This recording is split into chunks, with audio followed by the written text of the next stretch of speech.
Assalamualaikum warahmatullahi wabarakatuh. Welcome back to Umiras Channel. Teman-teman, apa kabar? Semoga senantiasa dalam keadaan sehat walafiat. Nah, saya ingin menyapa dulu nih teman-teman yang sudah selalu setia mensupport channel ini. Semoga Allah senantiasa memberikan kita kesehatan, kebahagiaan, dan kesuksesan. Amin, amin ya robbal alamin.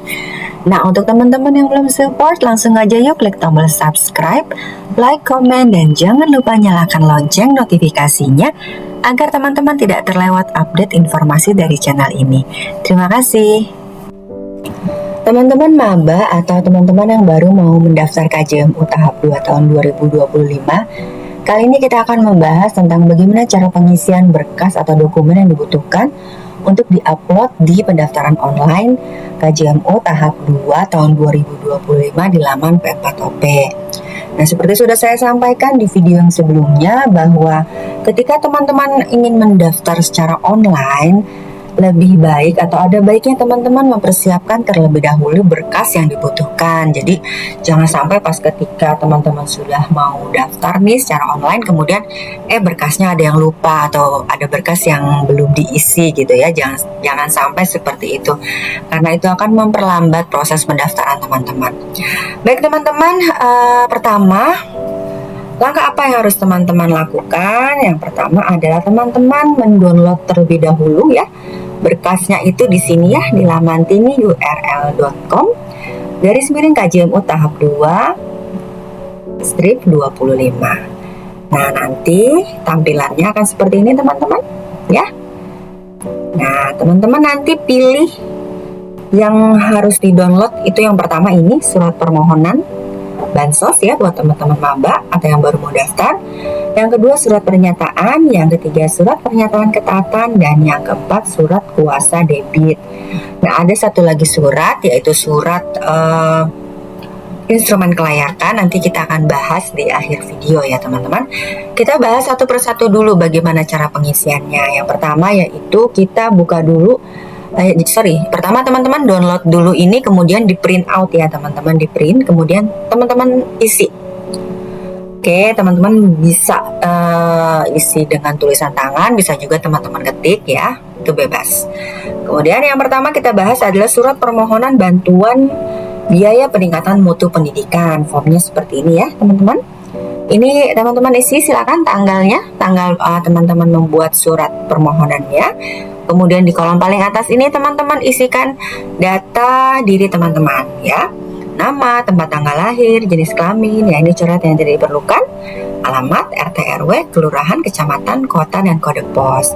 Nah, di kolom yang bawahnya ini teman-teman silakan isi nama PTN, jurusan, dan alamat PTN-nya. Kalau teman-teman kuliahnya di perguruan tinggi swasta, teman-teman tuliskan di sini nama universitasnya, jurusannya apa, dan alamatnya. Nah, selanjutnya setelah teman-teman mengisi surat ini, kemudian teman-teman tanda tangan di sini ya. Kemudian nama lengkap. Nah, teman-teman saya ingatkan terlebih dahulu ya, ketika nanti teman-teman mengupload berkas di pendaftaran online ya, yang nanti akan diminta untuk diupload hanya ada untuk surat ya teman-teman. Itu sebentar ya, kita lihat di sini berkasnya hanya ada 1, 2, 3 nih ya. Oke. Jadi suratnya itu kalau yang dari kita download itu suratnya itu hanya 2 sebenarnya yang harus diupload di sini, yaitu surat permohonan bansos dan surat kuasa debit.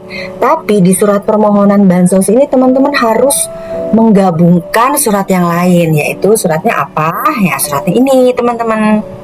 Surat pernyataan bermaterai, surat pernyataan ketaatan, fotokopi KTP, fotokopi kartu keluarga, dan fotokopi bukti pendaftaran atau nomor ujian pada seleksi masuk PTN ya.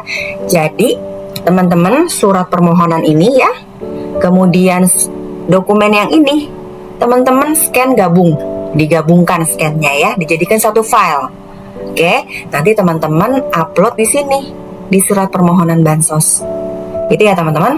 Nah, jadi jangan sampai nanti teman-teman ngupload surat permohonan bansosnya itu hanya surat ini saja. hanya 1 lembar, enggak ya teman-teman. Jadi ada 6 lembar berarti yang teman-teman upload di bagian surat permohonan bansos ini. Itu apa aja yang tadi, surat permohonan dan 5 lampiran dokumen ini. Oke teman-teman. Oke, itu kita sudah selesai di step surat permohonan. Selanjutnya surat berikutnya adalah ini surat pernyataan seperti yang tadi saya sampaikan yang harus dilampirkan di ini, di surat permohonan bansos ini ya, yang di scan, digabung scannya ya teman-teman. Ini surat pernyataan, itu yang ini suratnya ya. Di kolom pertama bagian atas silakan teman-teman isi data diri teman-teman ya, kemudian diterima di PTN atau PTS mana, kemudian alamatnya. Di sini silakan teman-teman tuliskan tanggal pembuatan surat, kemudian materai 10.000 ya teman-teman, kemudian tanda tangan dan nama lengkap. Itu untuk surat pernyataan. Surat yang ketiga yang harus teman-teman isi adalah ini teman-teman, surat pernyataan ketaatan penggunaan bantuan biaya peningkatan mutu pendidikan. Di kolom yang pertama teman-teman silakan isi ya data diri teman-teman, nama, NIM, jurusan, nama PTN atau PTS, alamat, nama orang tua atau wali, dan alamat orang tua. Alamat rumah. Nah, di sini silakan dituliskan tanggal pembuatan surat. Nah, ini ada 2 tanda tangan ya, teman-teman. Jadi ada tanda tangan penerima bantuan yaitu tanda tangan teman-teman, nama lengkap ya. Dan di sini tanda tangan orang tua dan nama lengkap orang tua atau wali. Nah, yang bertanda tangan ini adalah yang datanya tercantum di sini ya. Nanti kan teman-teman di sini menginput data nih, data wali nih ya. Ini data wali, nama yang di sini adalah yang bertanda tangan di surat yang ini ya teman-teman, surat pernyataan. Oke. Selanjutnya surat yang keempat adalah surat kuasa pendebetan biaya penyelenggaraan pendidikan. Nah, di kolom yang paling atas silakan teman-teman tuliskan nama lengkap, nomor KTP, dan nomor handphone teman-teman. Kolom yang kedua ini data bank ya, nama bank, cabang, dan nomor rekening. Kalau teman-teman sebelumnya punya KJP dan KJP-nya belum tutup buku ya, maka teman-teman cantumkan nama bank, cabang, dan nomor rekening yang lama, nomor rekening KJP yang lama. Tapi kalau misalnya teman-teman sebelumnya belum pernah punya KJP atau sebelumnya sudah pernah punya KJP tapi KJP-nya sudah ditutup buku, maka ini dikosongkan saja teman-teman. Oke.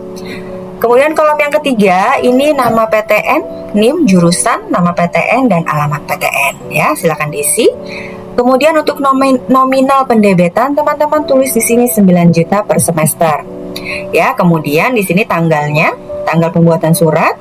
Nah, ada 2 tanda tangan di sini teman-teman. Yang pertama tanda tangan pemilik rekening tabungan ya. Nah, di sini tanda tangan teman-teman ya. Kemudian untuk penerima kuasa jangan lupa ya materai 10.000 ya teman-teman. Dan selanjutnya adalah penerima kuasa. Nah, penerima kuasa ini tanda tangannya teman-teman kosongkan karena ini untuk pihak bank yang bersangkutan, yaitu dalam hal ini adalah pihak Bank DKI. Nah, seperti itu teman-teman. Jadi ini adalah 4 surat yang harus teman-teman download, print, dan isi ya. Kemudian tadi saya ada sebutkan ada 1 surat yang harus teman-teman persiapkan juga, tapi teman-teman bisa mengeprintnya itu setelah teman-teman mengisi ini teman-teman. Di sini ada di pendaftaran online ya, di sini ada instrumen kelayakan. Nah, teman-teman isi ini dulu nih ya. Ini semua teman-teman isi ya, sesuai dengan kondisi real ya. Apakah terdapat anggota keluarga dalam satu kakak yang berstatus ASN? Kalau ada ya teman-teman klik ya, kalau tidak ya tidak. Nah, kemudian apakah ada yang memiliki kendaraan roda 4 atau mobil ya? Di sini diklik. Kemudian ada yang memiliki NJOP di atas 1 miliar atau tidak. Kemudian apakah terdapat anggota keluarga yang mengkonsumsi air kemasan bermerek paling sedikit 19 liter ya atau tidak. Nah, ini nanti kalau teman-teman sudah isi kan di save ya teman-teman. Nah, nanti hasilnya kalau teman-teman sudah save, teman-teman nanti di sini di instrumen kelayakan yang harus dilampirkan, di sini ada template ya teman-teman. Nah, template-nya ini teman-teman klik ya. Kalau sudah teman-teman klik nanti akan keluar tampilannya seperti ini kira-kira teman-teman. Nah, seperti ini ya. Nah, ini masih kosong karena kan saya tidak melakukan pengisian data. Tapi kalau teman-teman sudah mengisi data di pendaftaran online, maka di sini akan muncul nama teman-teman, nickname, perguruan tinggi, dan prodi, dan hasil penilaian yang sudah teman-teman isi tadi. Kalau misalnya jawabannya tidak semua, ya di sini nilainya akan muncul tidak gitu ya. Kemudian cantumkan materai 10.000, kemudian teman-teman tanda tangan dan nama lengkap teman-teman. Nah, itu nanti teman-teman harus upload di sini. Oke? Semoga cukup jelas ya teman-teman. Jadi ada, kalau di pendaftaran online ada untuk surat ya, ada 3 surat yang harus teman-teman upload. Yang pertama surat permohonan bansos, surat kuasa debit, kemudian instrumen kelayakan. Saya ulang kembali untuk surat permohonan bansos ya. Tidak hanya 1 surat yang teman-teman lampirkan, tapi ada 6 surat ya. Yaitu surat ini, surat permohonan bansos, dan surat pernyataan ketaatan, fotokopi KTP, fotokopi kartu keluarga, dan fotokopi bukti pendaftaran atau nomor ujian pada seleksi masuk PTN ya.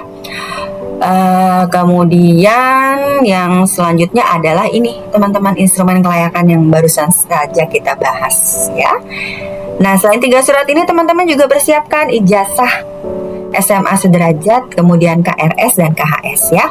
Nanti untuk teman-teman yang maba itu kan belum punya KRS ya, ataupun belum punya KHS, nanti teman-teman bisa gantikan dengan file surat keaktifan bahwa teman-teman merupakan mahasiswa aktif di kampus yang bersangkutan. Itu ya teman-teman. Baik teman-teman, lebih kurang seperti itu ya cara pengisian berkas pendaftaran KJMU tahap 2 tahun 2025 bagi teman-teman yang baru mau mendaftar KJMU ya. Saya ingatkan kembali, teman-teman yang bisa mendaftar itu maksimal itu semester 4 ya kalau yang statusnya sudah mahasiswa. Oke, dan untuk teman-teman yang statusnya di tahap 1 tahun 2025 sudah ditetapkan sebagai penerima KJMU, maka tidak usah lagi melakukan pemberkasan karena datanya sudah masuk nanti ke pihak universitas untuk dilakukan verifikasi. Seperti itu teman-teman, semoga bermanfaat, dan mungkin jika teman-teman masih ada yang kurang jelas, ada yang ingin ditanyakan, atau teman-teman ingin sharing tentang KJMU, silakan teman-teman tuliskan di kolom komentar. Oke, sekian video dari saya. Mohon maaf jika ada kekurangan, dan see you on the next video. Wassalamualaikum warahmatullahi wabarakatuh.